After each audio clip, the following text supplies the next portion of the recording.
Hello everyone, welcome to my Brijraj kitchen. तो आज मेरे किचन में बनने जा रहा है रुमाली रोटी नहीं बल्कि रुमाली पराठे, जो रोज़ की रेसिपी से थोड़ा सा डिफरेंट है और खाने में उतना ही मज़ा आने वाला है। और इसमें ढेर सारा लेयर आपको मिलने वाला है। ये देखिए, इसमें ढेर सारा लेयर निकलेगा जो खाने में बहुत ही अलग लगेगा और स्वाद से भरपूर।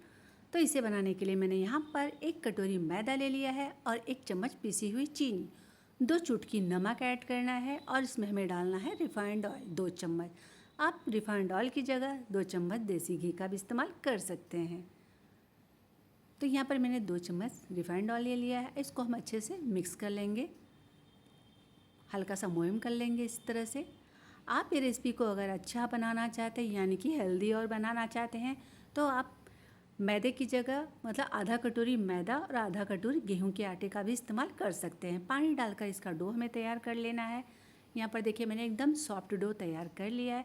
अब इसे मैं रख दूँगी रेस्ट करने के लिए तकरीबन 30 मिनट के लिए। तब तक आगे बढ़ते हैं। तो यहाँ 1.5 चम्मच मैंने मैदा ले लिया है। अब मैदे में जाएगा 2 से 3 चम्मच रिफाइंड ऑयल। आप चाहे तो इस तेल की जगह घी का भी इस्तेमाल कर सकते हैं। तो यहाँ मैं 3 चम्मच रिफाइंड ऑयल ले रही हूँ। अब इसे हम अच्छी तरह से मिक्स कर लेंगे।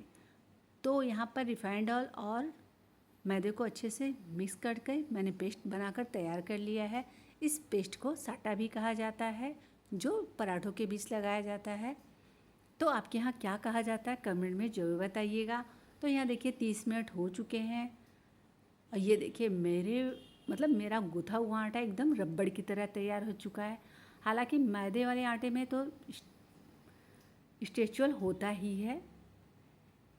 तो ये मैंने बहुत सॉफ्ट आटा गूँथ कर तैयार कर लिया है। अब मैं इसकी लोई तैयार कर रही हूँ। तो मैंने यहाँ पर 4 लोइयाँ बनाकर तैयार कर ली हैं। तो पहली लोई उठाएंगे, इसको अच्छी तरह से चिपटा कर देंगे तो लोई जाएगी सीधा किचन स्लैब पे। तो सूखा आटा मैंने थोड़ा सा डाल दिया है। अब लोई को हमें अच्छी तरह से बेल लेना है, मतलब इसका रोटी हमें तैयार कर लेना है। ध्यान तो देना है इस बात का कि ये रोटी हमें बहुत पतली बनानी है, मोटी बिल्कुल नहीं बनानी है। अब यहाँ पर हम मैदा और रिफाइंड ऑयल के पेस्ट यानी कि साटा को इस पर लगा देंगे। मैं हाथों से लगा ले रही हूँ। हाथों से बहुत अच्छी तरह से लगता है, चाहे तो ब्रश से भी आप इस पर ग्रीस कर सकते हैं। अब इसे हमें फ़ोल्ड कर लेना है। तो नीचे वाले भाग को मैंने पहले फ़ोल्ड किया और दूसरे वाले भाग को भी इस तरह से हम फ़ोल्ड कर देंगे।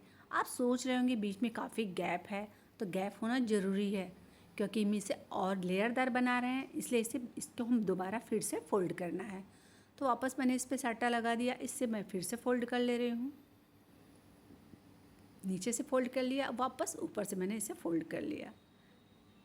जब लेयर निकालना है ज़्यादा तो आपको बार बार इसे फ़ोल्ड तो करना पड़ेगा ही। वापस इस पर साटा लगा देंगे और उसको अच्छे से फ़ोल्ड कर लेंगे। यहाँ बाएं तरफ मैंने फ़ोल्ड कर लिया, अब ये रहा दाएं तरफ।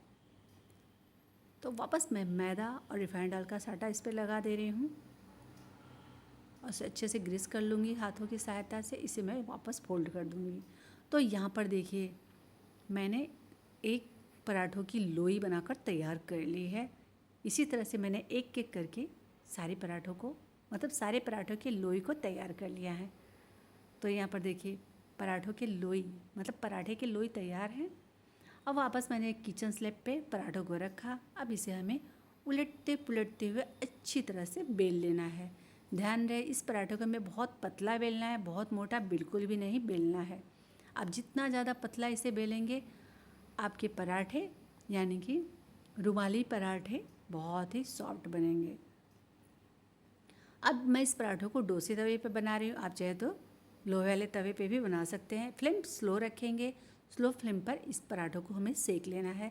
तो ऊपर से मैं रिफाइंड ऑयल ग्रीस कर ले रही हूँ। अब एक तरफ सिक गया, दूसरी तरफ भी सिक लेंगे। तो इसे हम पलट देंगे। तो ये देखिए, ये पराठे ना गुब्बारे की तरफ फूलते भी हैं। हालांकि मेरा आधा ही फूला है, मैं दूसरा जो बनाऊँगी वो पक्का फूलेगा। ये देखिए, हल्का सा फूला है, ज़्यादा ही नहीं फूला है। दोनों तरफ हमें तेल ग्रीस कर लेना है। अब इन पराठों को हमें उलटते पुलटते हुए जब तक अच्छी तरह से पक ना जाए, हल्का गोल्डन कलर आ ना जाए, तब तक इसे हमें पका लेना है।